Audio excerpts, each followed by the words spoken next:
Hello, in front of me I have CAT S62 Pro, and I'm gonna show you how to take a screenshot on this device. First, let's go to the screen we want to capture.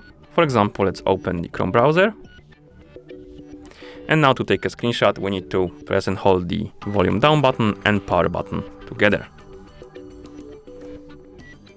You will see this animation on the screen, and notification will pop out that the screenshot was saved, and you can share it, edit it, or delete it. You can also take the screenshot another way. To do it, open the quick panel by swiping down from the top of the screen twice, like this, and here we have screenshot icon. Simply tap on it to take the screenshot, like this. Again, you get notification that the screenshot was saved, and you can also take the screenshot another way. To do it, press and hold the power button. Give me a second. Press and hold power. When this menu appears, here you have screenshot option, and to take a screenshot, simply tap on it like this, and the screenshot will be taken. And that's how you take a screenshot on this device.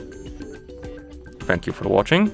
If you found this video helpful, please consider subscribing to our channel and leaving a like on the video.